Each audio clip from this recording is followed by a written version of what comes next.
नमस्कार। अंतर्राष्ट्रीय खबरों के हमारे इस बुलेटिन में आपका स्वागत है। मैं हूं चंद्रशेखर जोशी। इस बुलेटिन में हम आपको रूबरू करवाते हैं दुनिया भर की हलचल से। तो आइए शुरुआत करते हैं और सबसे पहले देखते हैं अंतर्राष्ट्रीय सुर्खियां। आर्मीनिया और रूस के संबंधों में तनाव। आर्मीनियाई संसद ने अंतर्राष्ट्रीय न्यायालय में शामिल होने के लिए किया मतदान। प्रधानमंत्री ने अपने कदम को अजरबैजान की आक्रामकता से प्रेरित करार दिया।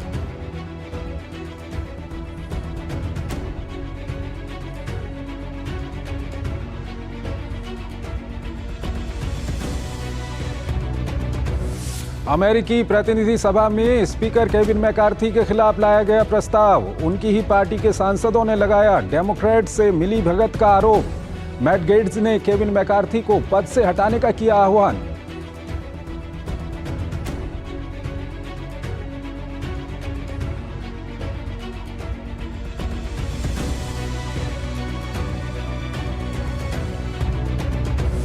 स्पेन के राजा ने कार्यवाहक प्रधानमंत्री पेड्रो सांचेज को फिर से सरकार गठन करने का दिया आदेश। सांचेज बुधवार से सरकार गठन को लेकर अलग अलग दलों से करेंगे बातचीत। सांचेज की पार्टी चुनाव में दूसरे स्थान पर रही थी।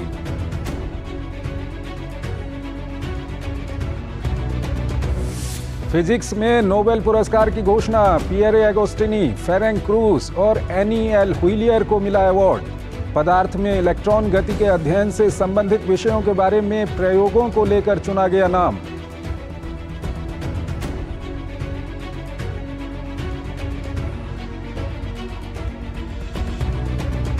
पश्चिमी अफ्रीकी देश नाइजर में आतंकी हमला, 29 सैनिकों की मौत। सैन्य जुंटा ने देश में 3 दिन के राष्ट्रीय शोक की घोषणा की। यूएन शांति मिशन के जाते ही माली में आतंकी हमले में इजाफा।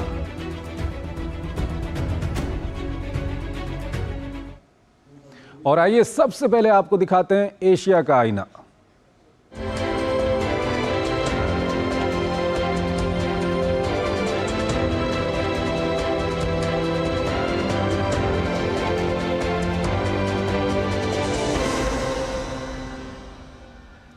नागोर्नो काराबाख में अजरबैजान के कब्जे के बाद आर्मीनिया और रूस के संबंधों में खटास पैदा हो गई है।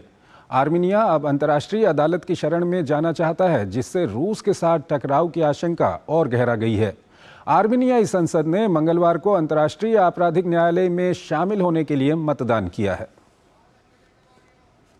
नागोर्नो काराबाख में अजरबैजान के कब्जे के बाद भले ही अलगाववादी और बाकू के बीच की लड़ाई खत्म हो गई हो, लेकिन इस जंग ने आर्मेनिया का रूस के साथ संबंधों में खटास पैदा कर दिया। शरणार्थी समस्या से जूझ रहा आर्मेनिया अब अंतर्राष्ट्रीय अदालत की शरण में जाना चाहता है, जिससे रूस के साथ टकराव की आशंका गहरा गई है। आर्मेनियाई संसद ने मंगलवार को अंतर्राष्ट्रीय आपराधिक न्यायालय में शामिल होने के लिए मतदान किया। सांसदों ने 60-22 के मतदान से रोम संविधि की पुष्टि करने के लिए मतदान किया। अब आर्मेनिया के राष्ट्रपति को 2 महीने के अंदर सदन के फैसले पर हस्ताक्षर करने होंगे। हालांकि आर्मेनिया के मुताबिक आईसीसी में शामिल होने के प्रयास का रूस से कोई लेना देना नहीं है और यह सिर्फ देश के खिलाफ अजरबैजान की आक्रामकता से प्रेरित है। रूस ने पिछले महीने येरेवन के आईसीसी में शामिल होने के प्रयास को अमित्रतापूर्ण कदम करार दिया था। दरअसल रूस की चिंता उन नियमों को लेकर के है जो आईसीसी में शामिल देशों द्वारा रोम संविधि पर हस्ताक्षर और अनुमोदन करने के लिए बाध्य होते हैं।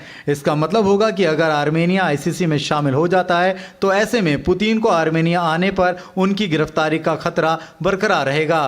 क्रेमलिन ने 1991 में अजरबैजान और आर्मेनिया के बीच हुए समझौते का जिक्र करते हुए प्रधानमंत्री निकोल पैशिनियन को पराग समझौते को हमेशा याद रखना चाहिए, जिसमें उन्होंने काराबाख को अजरबैजान के हिस्से के रूप में माना था। क्रेमलिन प्रवक्ता ने कहा कि मॉस्को अभी भी काराबाख में जातीय आर्मेनियाई के लिए हमदर्दी रखता है। उन्होंने आर्मेनिया के अंतर्राष्ट्रीय आपराधिक न्यायालय के अधिकार क्षेत्र में शामिल होने के फैसले को रूस के प्रति गैर साझेदारी रवैया अपनाने का आरोप लगाया।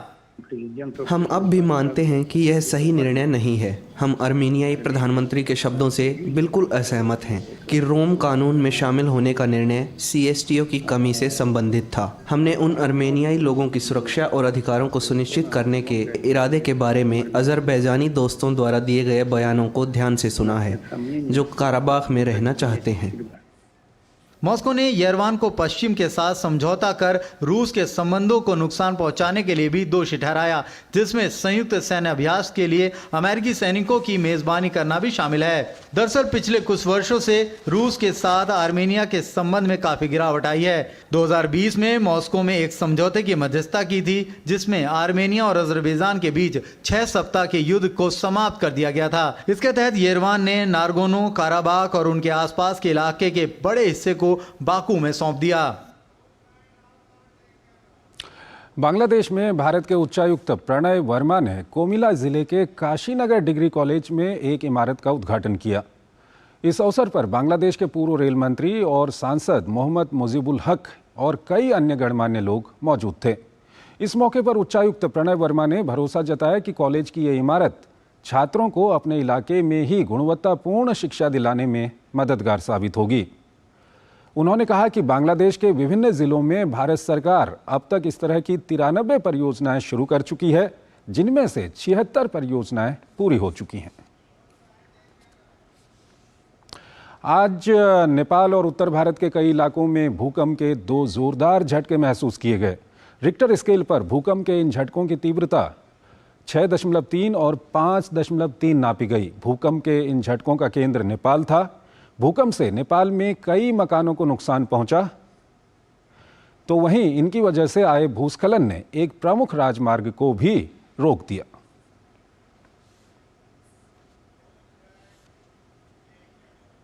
थाईलैंड में हुई गोलीबारी की एक घटना में एक व्यक्ति की मौत हो गई है। हालांकि पहले खबरें आ रही थी कि 3 लोगों की मौत हुई है। गोलीबारी की इस घटना में 5 अन्य लोग घायल भी हो गए। स्थानीय आपातकालीन सेवाओं के मुताबिक ये घटना राजधानी बैंकॉक में एक मॉल में हुई। इस घटना के बाद मॉल में अफरा तफरी देखने को मिली। पुलिस ने इस सिलसिले में संदिग्ध एक 14 वर्षीय लड़के को गिरफ्तार किया है। पुलिस लड़के से पूछताछ कर रही है।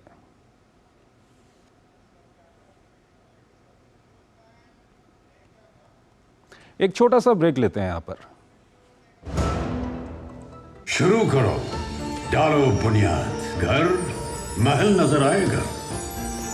वंडर लाइए, वंडर अपनाइए, फर्क नजर आएगा। वंडर सीमेंट, फर्क नजर आएगा। गोल्डी छोले मसाले, जहां जाए रिश्ते बनाए, जहां जाए रिश्ते बनाए, गोल्डी मसाले। वाह भैया, तारी तो घनी धाकड़ पहचान से।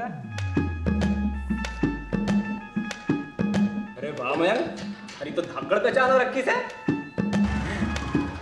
आजकल तो बड़े धाकड़ों से घनी पहचान हो रही हमारे मोहल्ले वालों की। सही कहे। हमारी भी लग जाती सरकारी नौकरी अगर लोगों की तरह किसी धाकड़ आदमी से हमारी जान पहचान होती। हाँ भाई, धाकड़ से पहचाने में। भाई कौन है यो धाकड़? ताऊ या मामा? अरे न ताऊ न मामा, धाकड़ है मोदी जी और मनोहर लाल जी। उन्होंने बिना खर्ची पर्ची के मेरिट पर भर्ती कराई। तेरी और तेरे दोनों साथियों की भी लग सकती है अगर मेरिट हो। अब हरियाणा में खर्ची और पर्ची का झंझट हुआ खत्म। सरकारी नौकरी में भर्ती की प्रक्रिया को आसान बनाया। हरियाणा में अब मेरिट पर मिलती है हर नौकरी। मेरिट पर 1,10,000 भर्तियां हुई हैं और 60,000 नौकरियों में भर्ती का काम है जारी। धाकड़ हरियाणा, जो ठाना वो कर दिखाया। बहुत हार्ड वर्क करते हो, मेरी तरह स्मार्ट वर्क करो। क्यों? लॉटरी लगी है? लॉटरी समझो, शेयर मार्केट की एक मस्त स्कीम में इन्वेस्ट कर रहा हूँ। गारंटीड हाई रिटर्न्स आएंगे। आपके गारंटीड हाई रिटर्न्स कोई करण अर्जुन नहीं है जो जरूर आएंगे? मतलब? अब शेयर मार्केट में जोखिम होता है, कोई भी गारंटीड हाई रिटर्न्स का वादा नहीं कर सकता। ये गैर कानूनी है। अच्छा?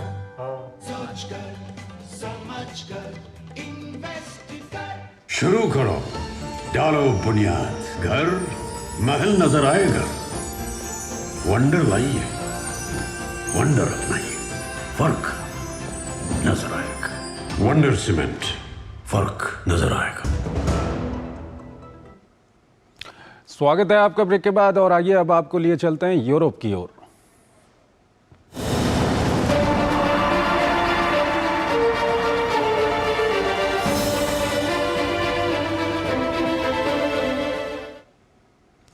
स्पेन के राजा फिलिप VI ने मंगलवार को कार्यवाहक प्रधानमंत्री पेड्रो सांचेज को फिर से सरकार बनाने का प्रयास करने का आदेश जारी किया। सांचेज की सोशलिस्ट पार्टी जुलाई के अनिर्णायक चुनाव में दूसरे स्थान पर रही थी, जिसमें दक्षिणपंथी पॉपुलर पार्टी ने सबसे अधिक वोट हासिल किए थे। कंजर्वेटिव नेता एल्बर्टो नूनेज फीजू ने सरकार बनाने का 2 बार प्रयास किया, लेकिन संसद में पर्याप्त समर्थन पाने में विफल रहे। सांचेज ने कहा कि वो बिना समय गंवाए बुधवार से प्रमुख दलों से सरकार बनाने को लेकर बातचीत शुरू कर देंगे। अगली खबर की ओर चलते हैं। भौतिकी के नोबेल पुरस्कार की घोषणा कर दी गई है। इस बार यह पुरस्कार 3 वैज्ञानिकों को मिला है। इन वैज्ञानिकों ने ऐसे उपकरण का निर्माण किया है जिससे सेकंड के बहुत छोटे हिस्से में भी इलेक्ट्रॉन की दुनिया देखी जा सके। आइए विस्तार से समझते हैं कौन है वो वैज्ञानिक और क्या है इनकी उपलब्धि।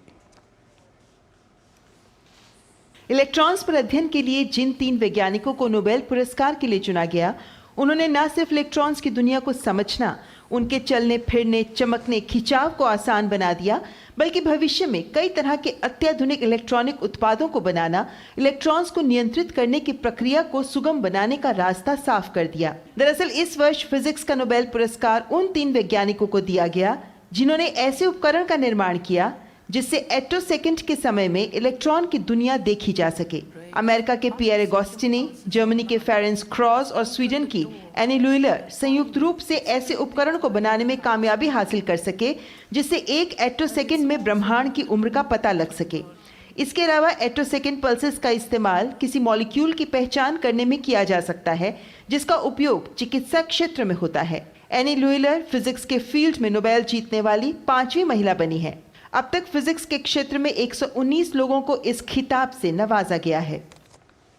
हम रासायनिक प्रतिक्रियाओं को समझ सकते हैं। रासायनिक प्रतिक्रियाएं हमारे दुनिया को शक्ति प्रदान करती हैं और हम उन्हें अनुकूलित कर सकते हैं। उदाहरण के लिए हम बहुत सारी ऊर्जा बचा सकते हैं या हम नए अणु बना सकते हैं जिन्हें हम स्वाभाविक रूप से एक संतुलन प्रतिक्रिया में बनाने में सक्षम नहीं हो सकते, क्योंकि हम इन बहुत ही छोटी तरंगों के साथ उन्हें हेरफेर कर सकते हैं। मैं यह महसूस करने की कोशिश कर रहा हूं कि यह वास्तविकता है। तीनों वैज्ञानिकों को यह पुरस्कार उनके अनूठे प्रयोगों के लिए दिया गया है जो मानवता को परमाणुओं और अणुओं के भीतर इलेक्ट्रॉन की जांच करने के लिए शक्तिशाली उपकरण प्रदान करते हैं। पियर अगोस्टिनी, फेरेंस क्रॉस और एनी लुइलर ने अपने प्रयोगों में दिखाया है कि प्रकाश की बेहद छोटी तरंगें कैसे उत्पन्न की जाती हैं। इसका उपयोग उन तीव्र प्रक्रियाओं को मापने के लिए किया जा सकता है जिसमें इलेक्ट्रॉन गति करते हैं या ऊर्जा में बदलते हैं। चिकित्सा के क्षेत्र में नोबेल पुरस्कार के साथ ही सोमवार से नोबेल पुरस्कारों की घोषणा की शुरुआत हो चुकी है, जिसका समापन 9 अक्टूबर को अर्थशास्त्र के क्षेत्र में नोबेल पुरस्कार के साथ होगा। बुधवार को रसायन विज्ञान और गुरुवार को साहित्य के क्षेत्र में दिए जाने वाले नोबेल पुरस्कार विजेता के नाम की घोषणा होगी। पुरस्कारों में 11 मिलियन स्वीडिश क्रोनर यानी 1 मिलियन अमेरिकी डॉलर या 10 लाख डॉलर का नकद पुरस्कार दिया जाता है। धनराशि अवार्ड के संस्थापक और स्वीडिश आविष्कारक अल्फ्रेड नोबेल की छोड़ी हुई वसीयत से दी जाती है, जिनका निधन 1896 में हुआ था। और आइए अब आपको दिखाते हैं अमेरिकाना।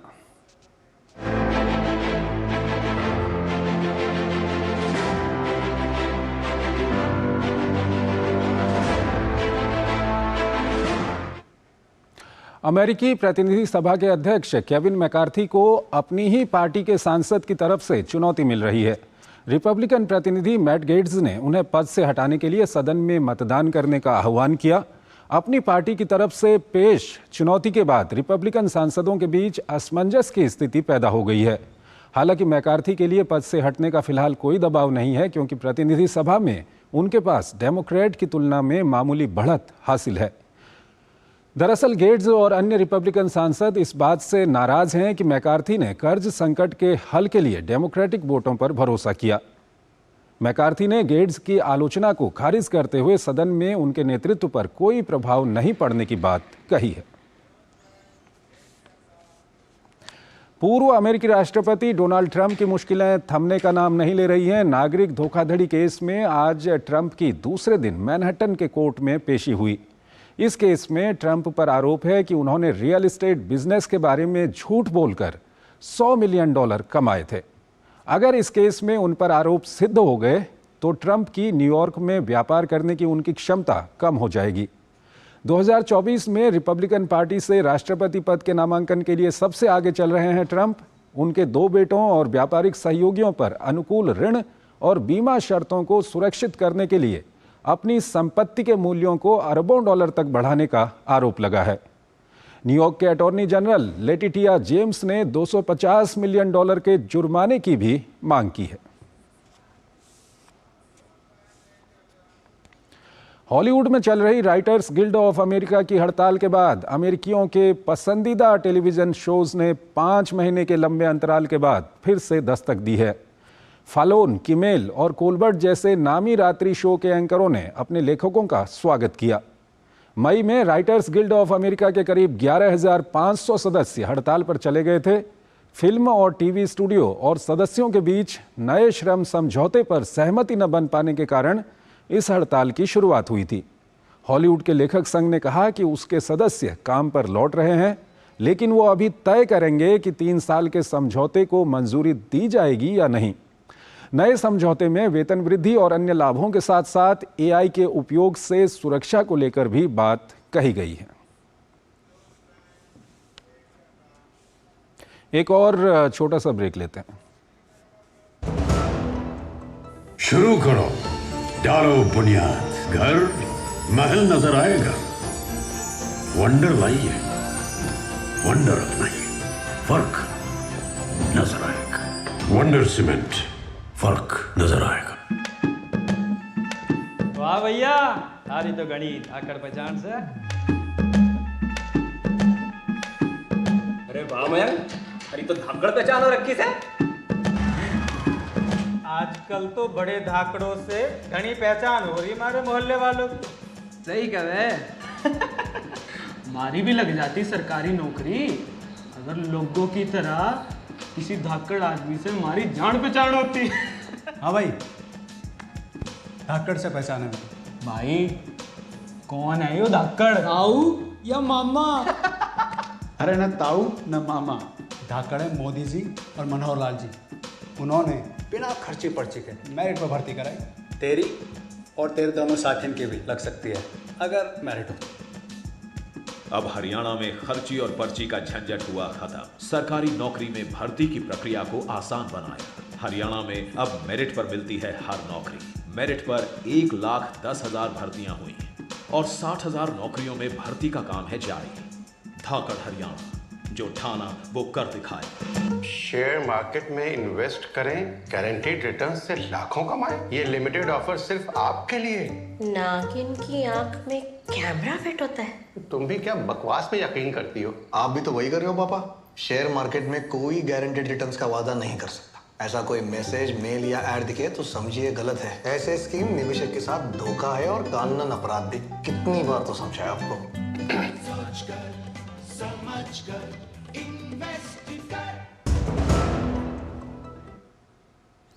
स्वागत है आपका ब्रेक के बाद और आइए अब आपको दिखाते हैं अफ्रीका नामा।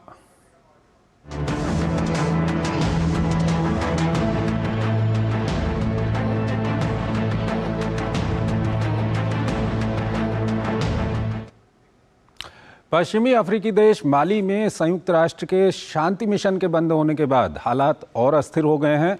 फ्रांस और संयुक्त राष्ट्र के इस क्षेत्र से निकलने की घोषणा के बाद यहां मौजूद अलग अलग जिहादी और हिंसक विद्रोही संगठन फिर से अपने विस्तार की कोशिशों में लग गए हैं।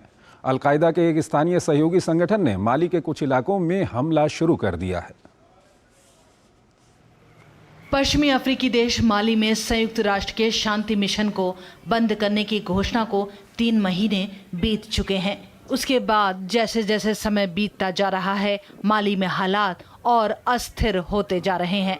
फ्रांस और संयुक्त राष्ट्र के इस क्षेत्र से निकलने की घोषणा के बाद यहाँ मौजूद अलग अलग जिहादी और हिंसक विद्रोही संगठन फिर से अपने विस्तार की कोशिशों में लग गए हैं।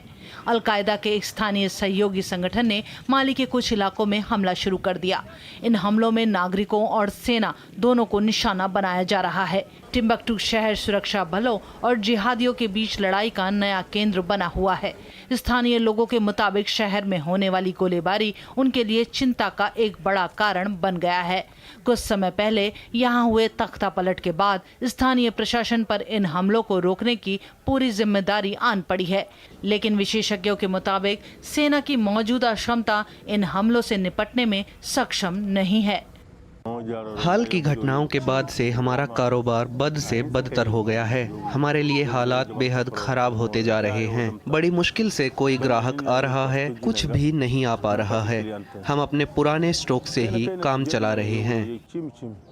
इसके अलावा सेना और उत्तरी माली के तुआरेग विद्रोहियों के बीच संघर्ष फिर से सर उठा रहा है। पिछले कुछ सप्ताह में इन विद्रोहियों ने एक बड़े क्षेत्र में मौजूद सेना के ठिकानों पर हमला कर वहां लूट मचा दी। इससे पहले इन समूहों के बीच संयुक्त राष्ट्र की मध्यस्थता में एक शांति समझौता हुआ था, जिसके टूटने के बाद हालात अब काफी नाजुक हो गए हैं। स्थानीय विशेषज्ञ इस स्थिति की तुलना 2012 से कर रहे हैं, जब एक और तुआरेग विद्रोह पर जिहादी लड़ाकों ने कब्जा कर लिया था। उस समय उन्होंने टिम्बकटू पर कब्जा करते हुए राजधानी बमाको की ओर कूच करते हुए दक्षिण की ओर दबाव बनाना शुरू कर दिया था। उस समय इस क्षेत्र में मौजूद फ्रांसीसी सुरक्षा बलों और संयुक्त राष्ट्र के हस्तक्षेप से उन्हें आगे बढ़ने से रोक दिया गया था, लेकिन इस बार फ्रांस के यहाँ से वापसी की घोषणा के बाद इस तरह के किसी कदम की कोई आशा नहीं है। माली की सरकार ने सबको चले जाने को कह दिया। पहले पिछले साल फ्रांसीसी आतंक विरोधी मिशन और अब यूएन पीस कीपिंग बल। देश अब अकेला पड़ रहा है। अब नजर नहीं आ रहा है कि इस बार माली के बचाव में कौन आएगा। हर कोई प्रार्थना कर रहा है कि यह संघर्ष क्षेत्र में व्यापक अस्थिरता न फैला दे।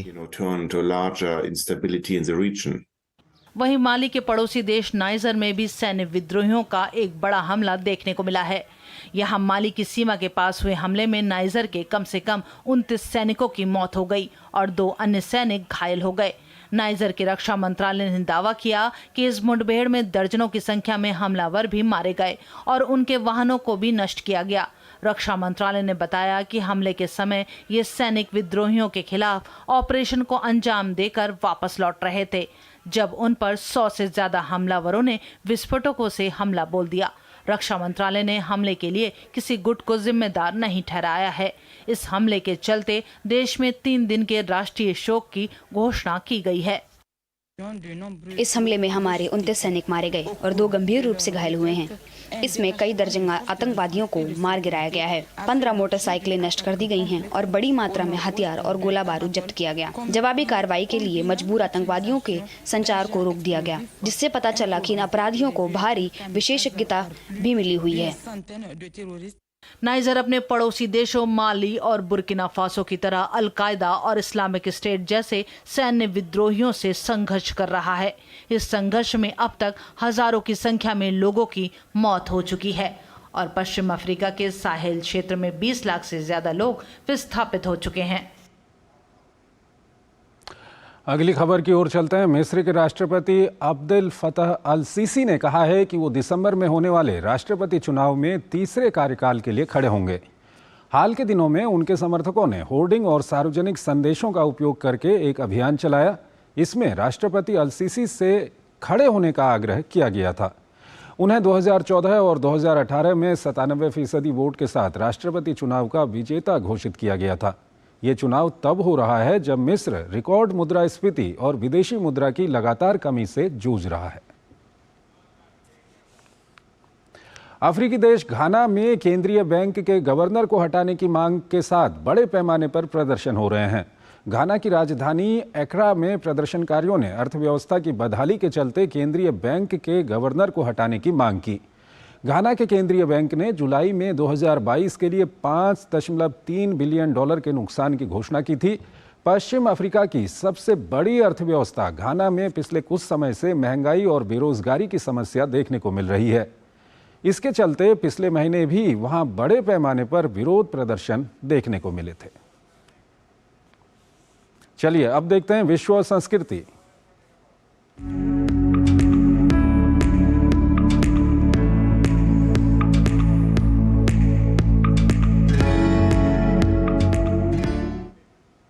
आइए आपको बताते हैं जॉर्डन के 73 वर्षीय अबू अकरम के बारे में। जॉर्डन घाटी की गोद में बसे वाडी केल्ट में अबू अकरम का तंबू काफ़ी प्रसिद्ध है। 73 वर्षीय अबू अकरम बेडोइन लाइफस्टाइल परियोजना के जनक हैं। उनका उद्देश्य एक ऐसी दुनिया का निर्माण करना है जो आने वाली पीढ़ियों को उनके पूर्वजों से जुड़ी संस्कृति के बारे में जानकारी दे सके। जॉर्डन घाटी की गोद में बसा है वाडी केल्ट, एक ऐसा क्षेत्र जिसमें प्राचीन मठ, पुरातात्विक स्थल और प्राकृतिक झरने मौजूद हैं। यहीं पर मौजूद है 32 साल तक शिक्षक रहे अबू अकरम का तंबू। ये तंबू अतीत के लिए एक पुल के रूप में कार्य करता है। रेतीले टीलों के बीच में बेडोइन संस्कृति के टेंट में खाना बदोश अरब जनजातियों की अनोखी दुनिया बसी है। शिक्षक के तौर पर काम करने के बाद जब अबू अकरम ने नौकरी से रुखसती ली, तब उन्होंने कुछ नया करने को ठाना। नोजूम ने पर्यटकों को आकर्षित करने के लिए एक अनोखी व्यवस्था स्थापित की, जहां वे दुनिया भर के आगंतुकों के साथ पारंपरिक बेडोइन रीति रिवाजों को साझा कर सकते हैं। मैंने इस परियोजना बेडोइन लाइफस्टाइल को इसलिए शुरू किया ताकि मैं आने वाली पीढ़ियों को इस घर से परिचित कर सकूं, जो हमारे पूर्वजों का घर है। जो विदेशी या गैर अरब मुझसे मिलने आते हैं, वे हमारी बेडोइन जीवन शैली के बारे में जानते हैं। वे सीखते हैं कि हम कैसे रहते हैं, हमें क्या पसंद है, हम चीज़ों से कैसे निपटते हैं। हम उन्हें अपने जीवन के बारे में एक अच्छा और सम्मानजनक विचार प्रदान करते हैं। 73 वर्षीय अबू अकरम बेडोइन लाइफस्टाइल परियोजना के जनक हैं। उनका उद्देश्य एक ऐसी दुनिया का निर्माण करना है जो आने वाली पीढ़ियों को उनके पूर्वजों से जुड़ी संस्कृति के बारे में जानकारी दे। शिक्षक होने के नाते उन्होंने पारंपरिक तंबू को एक अलग तरह की कक्षा में बदल दिया है, जहां वे दुनिया को बेडोइन रीति रिवाजों का पाठ पढ़ाते हैं। बेडोइन खाना बदोश जनजातियां हैं जो सहारा रेगिस्तान में रहती हैं। ये जनजातियां अपने सत्कार और आवभगत के लिए मशहूर हैं। किसी रेस्तरां की तुलना में इस बेडोइन स्थान पर आकर बहुत अधिक स्वागत महसूस हुआ और यह संस्कृति के एक हिस्से के जैसा है। रेगिस्तान से घिरे नोजूम के तंबू में आने वाले मेहमान बैंडोन्स द्वारा अपने दैनिक जीवन में उपयोग किए जाने वाले उपकरणों के बारे में सीखते हैं। ज़र्ब नामक पारंपरिक व्यंजन का भरपूर स्वाद लेते हैं। इसे ज़मीन के भीतर गड्ढा करके धीमी आंच पर पकाया जाता है। यहाँ पर आने वाले पर्यटकों के लिए ये अनुभव उनकी ज़बान के लिए किसी त्योहार से कम नहीं है। पर्यटकों को ये अनुभव अधिकतर दक्षिण के क्षेत्र में मिलता है। ये संस्कृति इजराइल के नकाब रेगिस्तानी क्षेत्र में पाई जाती है। फिलिस्तीन के क्षेत्र में इसका होना दुर्लभ है। तो इसी के साथ अंतर्राष्ट्रीय खबरों के आज के हमारे इस बुलेटिन में फिलहाल इतना ही। आप हमारी पूरी टीम को इजाज़त दीजिए। नमस्कार।